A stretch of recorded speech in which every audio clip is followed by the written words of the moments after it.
Bien le bonjour et bienvenue à cette deuxième capsule dans le cadre du cours SCT 4061 portant sur les défis énergétiques. Aujourd'hui, on parle des circuits électriques et du magnétisme. Chose très importante, le dossier 2 est beaucoup trop imposant et beaucoup trop important pour que je puisse en faire simplement une capsule.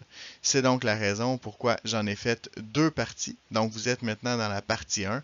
Prenez bien le temps de comprendre chacun des concepts parce que si vous ne comprenez pas cette capsule, eh bien, vous allez avoir de la difficulté par la suite.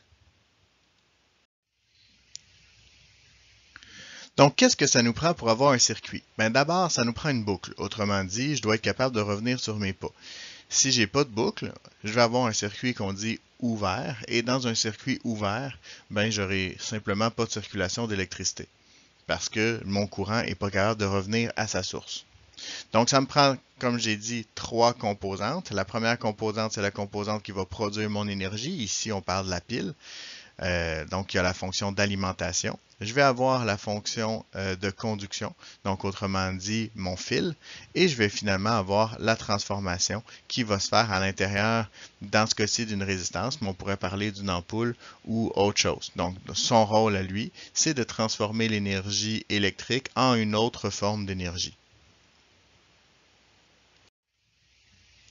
Si on le voit sur un type de circuit mieux dessiné, autrement dit dessiné de façon plus génie électrique, donc on va voir que chaque composante va avoir son symbole.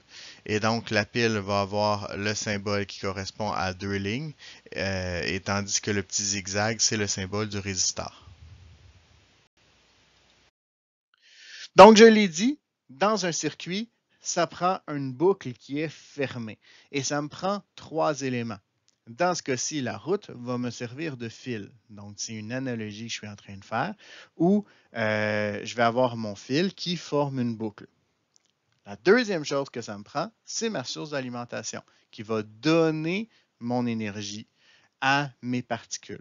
Dans ce cas-ci, l'énergie va être représentée par le tas de sable. Donc, je vais avoir un camion qui transporte du sable, du tas de sable, qui va être ma source de courant, à mon usine qui va transformer mon sable en ciment. Donc, il va transformer, si vous préférez, mon énergie électrique en une autre forme d'énergie, dis-je.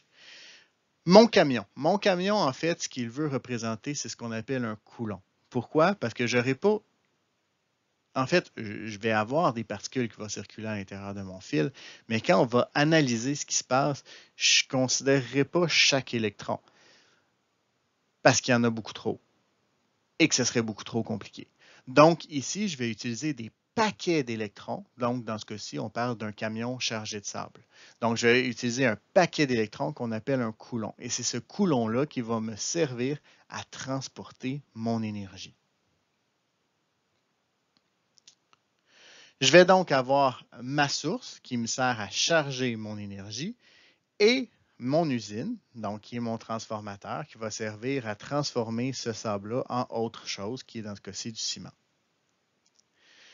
Maintenant, c'est important de bien distinguer deux notions qui sont les ampères et les volts.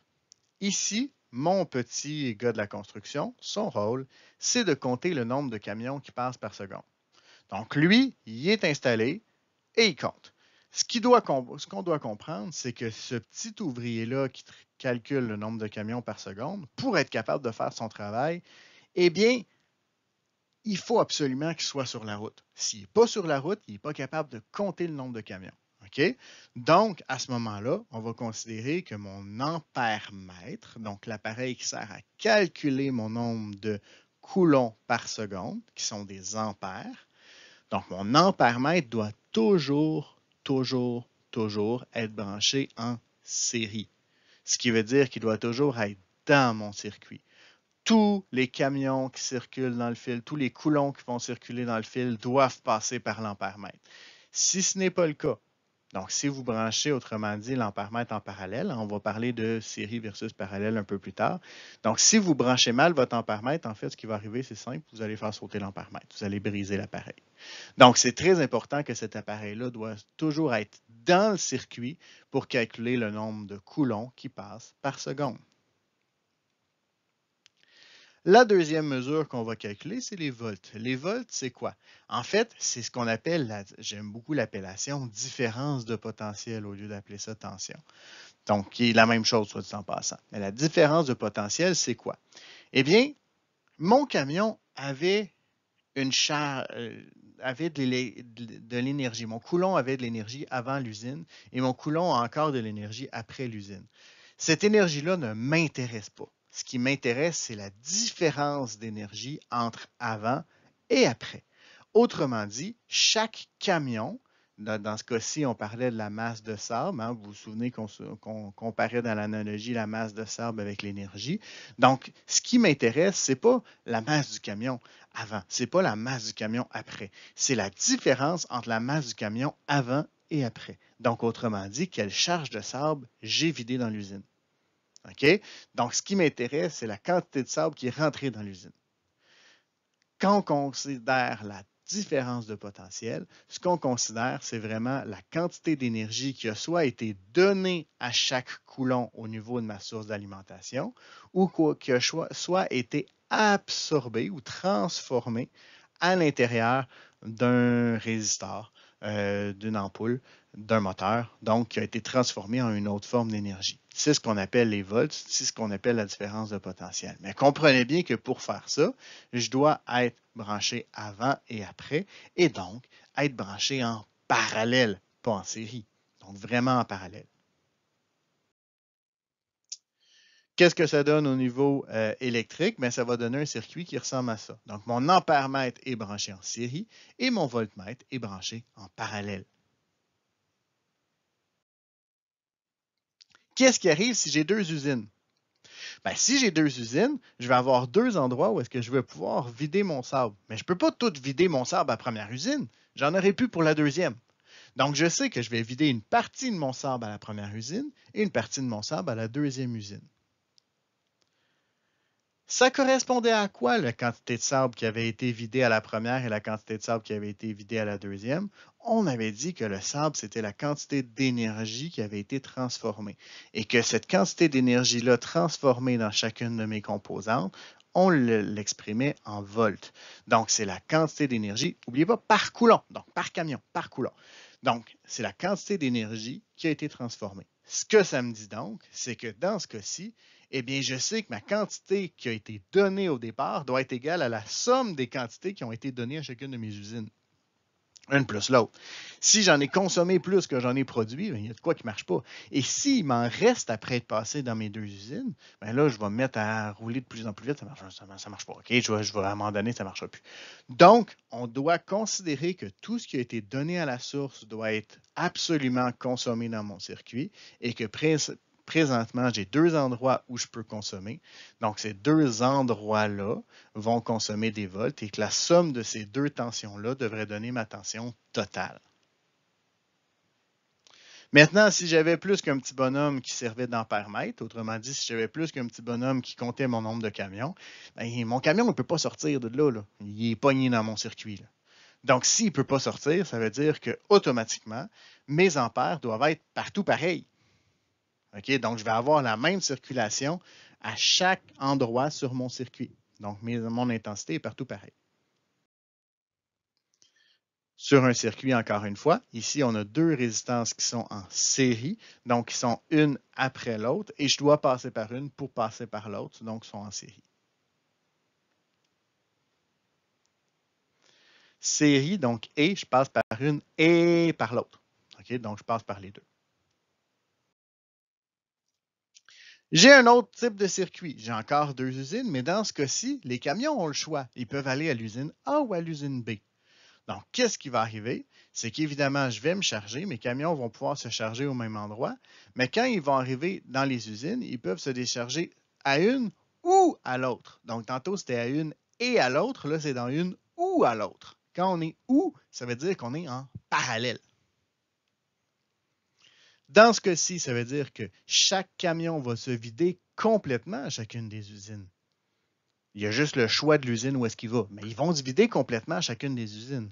Donc, autrement dit, l'énergie qu'on a reçue au niveau de la source va être égale à l'énergie qui a été par camion, je vous rappelle, par camion, qui a été transformés à chacune des usines, donc à chacun des éléments transformateurs. Maintenant, si je fais le même principe avec mes 2 ouvriers qui calculent mon nombre de camions, bien c'est sûr que mon ouvrier qui est proche de la source va voir beaucoup plus de camions que mes 2 autres. Par contre, ce que je sais, c'est que comme les 2 routes arrivent au même endroit, bien, ce que je vais pouvoir dire, c'est que mes 2 ouvriers qui sont aux usines, bien, si j'additionne le nombre de camions qu'ils voient chacun, je devrais arriver à l'autre, logiquement. OK? Parce qu'ils se rejoignent à la même rue. Donc, tous les camions qui passent par l'usine A, plus le nombre de camions qui passent par l'usine B, tous ces camions-là se rejoignent à la source. Donc, je vais pouvoir dire que le I total est égal à I1 plus I2. À quoi ça ressemble dans un circuit? Bien, vous voyez ici à quoi ça ressemble quand je dessine mon circuit. Ici, je vais passer par une résistance ou par l'autre. Donc, ce n'est pas comme tantôt avec le et, là, c'est ou. Donc, dans ce cas-ci, je suis en parallèle.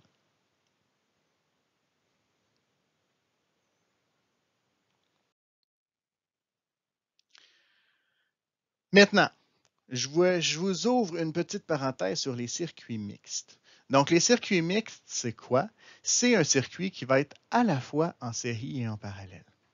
À ce moment-là, je vais pouvoir chaque camion va déverser un petit peu de son sable à la première usine et après va pouvoir séparer son circuit pour une et l'autre.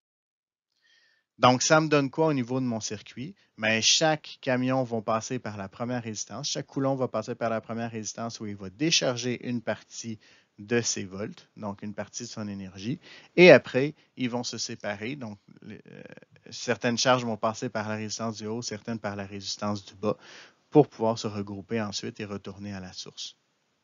Dans ce cas-ci, comment je vais traiter mon circuit? Bien, je vais traiter d'abord les 2 résistances qui sont en parallèle. Moi, ce que je veux, c'est pouvoir les regrouper pour dire, bien, si j'en avais juste une, elle aurait quelle valeur? Et c'est ce qu'on va appeler la résistance équivalente.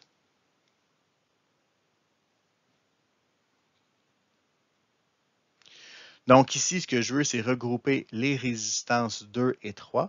Et c'est ce qu'on va voir un petit peu plus tard. Donc, comment faire du calcul de résistance équivalente.